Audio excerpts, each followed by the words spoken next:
let's start by me sharing with you that the concept this week, as I said, is radical gratitude, which is really about choosing to live in a state of appreciation for the gifts and experiences of your life. It's a practice that involves staying hypersensitive to near misses and tiny blessings and all of the things that ultimately impact that part of our brain that looks for danger to realize, wow, I'm also lucky. So with that, I want to tell you a little bit about Jesse Israel. He is a meditation leader, keynote speaker, and leadership coach known for founding the mass meditation movement, The Big Quiet. Named the meditation expert by the New York Times, Jesse has led some of the largest meditations on earth, having toured arenas with Oprah Winfrey, co-hosted international broadcasts with Deepak Chopra, an Audible Originals best-selling creator and a Forbes Next 1000 recipient. Jesse has collaborated on meditation projects with Grammy-winning rappers, coached the world's most influential entrepreneurs, and keynoted at Fortune 500s around the globe.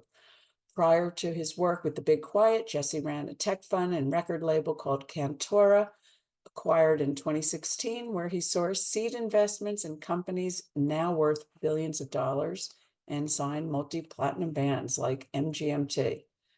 Hey, Jesse.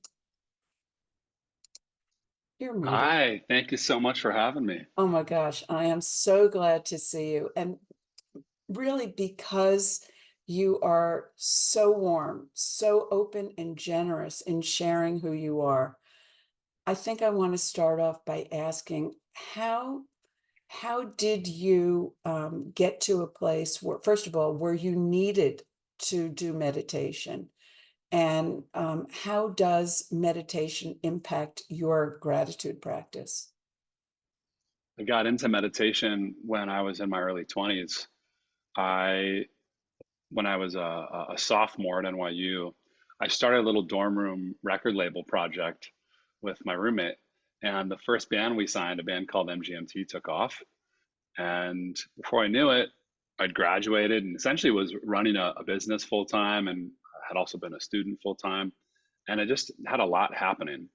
I didn't really have many models in my life for how to, I guess, find balance. And so much of what I thought I was supposed to be doing is to work as hard as possible. So, by the time I was 23, 24, I had really burnt myself out and was starting to have panic attacks and felt like there was room to move through and find some relief with what I was experiencing.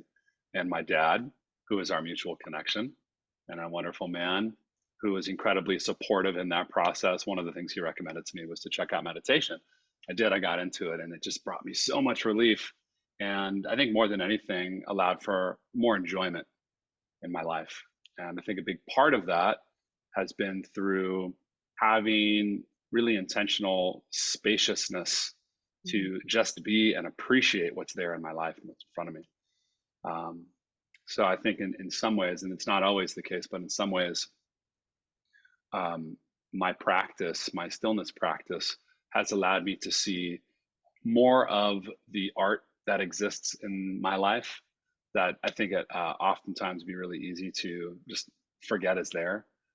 So being able to actually slow down and appreciate and see, the art in life has been a beautiful gift, and I would say that has so much to do with how my meditation practice has helped me cultivate more of a sense of gratitude. Mm. It's just so great because I think a lot of us experience, if we can live through it long enough, that the very thing that causes us pain and suffering can also be the door.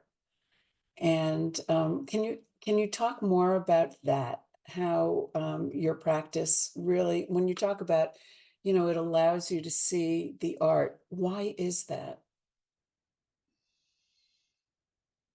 I think for me, in my life, there's so much speed Mm. and urgency. There's this just constant need to be doing, and there's so much information that I feel like I'm processing on a regular basis. I think this is true for so many people today. And by intentionally making space, for me, it's twice a day to sit in quiet and slow down. I'm consciously making space to see some of the goodness that's there, some of the beauty that exists in my life that I think when moving too fast, I don't actually have the spaciousness to be able to appreciate. One of my favorite practices, and has it's been the case for a while, has been to turn my phone off for the Sabbath. So, from sundown on Friday night till sundown at Saturday night, to just have my phone fully in airplane mode. And just being able to free myself from that connection, suddenly I just start to notice things that otherwise I don't think I would notice if I was constantly responding to messages or making the next plan or checking whatever's going on Instagram or in the news. So I think a lot of it is slowing down and spaciousness. Yeah, I think that's really powerful. And, I guess we all know that we're bombarded constantly and that it's too much. But, you get to a point where you've gone too far, now you can't stop. And now you're online, not because you want to be or you have any interest, but because this thing got ignited. And so, what sort of advice would you offer people who would like to slow down, whether or not they're ready to, start a meditation practice? How do you sort of stay aware that you're falling off of your awareness, and need to calm yourself down? What's your messaging within yourself? We'll see. For me personally, I notice sensations in my body. If for me, oftentimes in my chest, I feel a tightness, or I can feel my heart sort of palpating, or moving at a stronger pace. And when I notice those sensations, it's oftentimes a cue for me to make some sort of a change or to create some sort of spaciousness. So I'd say it's more of a feeling than it is, an internal thought or message.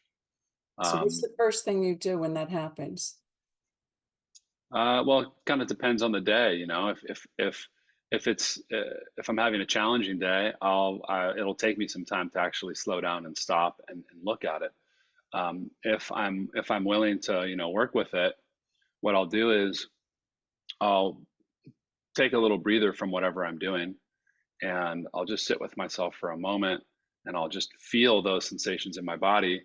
And if it's anxiety, which is often what's triggering those types of sensations, I remind myself that my anxiety is there to protect me. My Mm, anxiety just wants me safe. Really, ultimately, I believe that's ultimately at the root of anxiety. Different things can trigger that, but the ultimate message there, existing in the body, anxiety existing in the body, is it wants to protect us. So when I'm able to remember and acknowledge that my anxiety is there to protect me and that it just wants me safe, I'm actually able to appreciate it and go, wow, thank you for, it's a little dialogue with the anxiety. Thank you for caring absolutely. about me. Thank you for wanting me safe. And then I'm able to say, we are safe. Mm, We're good. And I give my anxiety a hug. It's what I call it, anxiety hug, and it melts away. I love Sometimes requires, a few hugs. it. But that attitude, I notice, when I'm able to make the spaciousness, really helps me move through those types of internal challenges. I love that. I appreciate that. And it's just really important because what often happens when we start to get anxious is that we get angry at ourselves. So we're Yeah. upset at ourselves that things have happened beyond our control, and that's not fair to us. So let's take a break from the conversation here, and we'll come back a little bit later.